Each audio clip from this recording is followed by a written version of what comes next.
আল্লাহ তাআলা মুসা আলাইহিস সালামকে বললেন, ফাআলকা মুসা আসাহু ফাইযা হিয়া তালকাফু মা ইয়াফিকুন।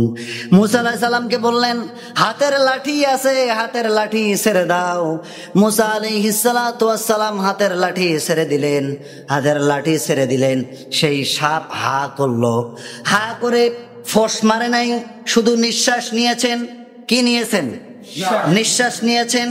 নিঃশ্বাস নেওয়ার সঙ্গে সঙ্গে ফিরাউনি বাহিনীর যত জাদু দিয়ে তৈরি করা যেই বাঘ সিংহ সাপ ছিল, সমস্ত কিছু মুসা আলাইহিস সালামের সেই লাঠির পেটের মধ্যে এসে ঢুকলো, লাঠি মার্কা সাপের মধ্যে ঢুকলো।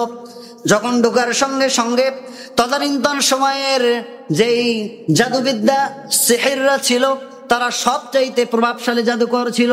তাদের চাইতে বড় জাদুকর সেই সময়ে কেউ ছিল না। তারা আশ্চর্য হয়ে গেল। আশ্চর্য হয়ে গিয়ে বলল যে আমরা যা দেখাইছিলাম তা তো নিঃসন্দেহে জাদু, কিন্তু মুসা যা দেখালেন তা তো বুঝলাম না। মুসা এটা কি দেখালেন? মুসা আলাইহিস সালাতু ওয়াস সালামের পেটের মধ্যে যখন সেই সাপগুলো, সিংহগুলো, বাঘগুলো গিয়ে যখন ঢুকলেন, ঢোকার সঙ্গে সঙ্গে তারা আল্লাহ তাআলার সেজদায় মাটির মধ্যে তারা লুটিয়ে পড়লেন। তারা মাটির মধ্যে আশ্চর্য হয়ে লুটিয়ে পড়লেন, আহা এটা কি? আমরা তো জাদু দেখালাম, মুসা এটা কি দেখালো?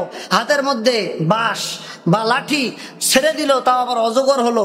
আমাদের জাদুকৃত মন্ত্রপুত পরা যেই সাপ সিংহ বাঘ তৈরি হলো, তাকেও আবার খেয়ে ফেললো।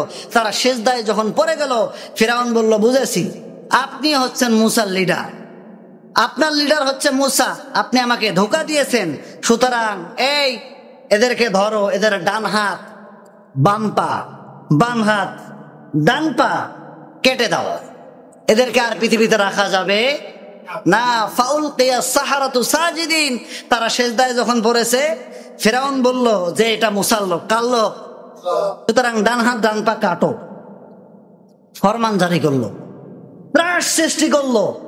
ত্রাস সৃষ্টি করার সঙ্গে সঙ্গে অন্যান্য সাহাবীরা, তদানীন্তন মুসার সঙ্গীরা, তারা আল্লাহর কাছে দোয়া করতে ধরলেন, আল্লাহ আমাদের ইমান তো দুর্বল, আমরা যেন ফিরাউনির এই হাত পা কাটা দেখে যেন আমরা তোমার দিন থেকে আমরা এক চুল পরিমাণ দূরে সরে না যাই।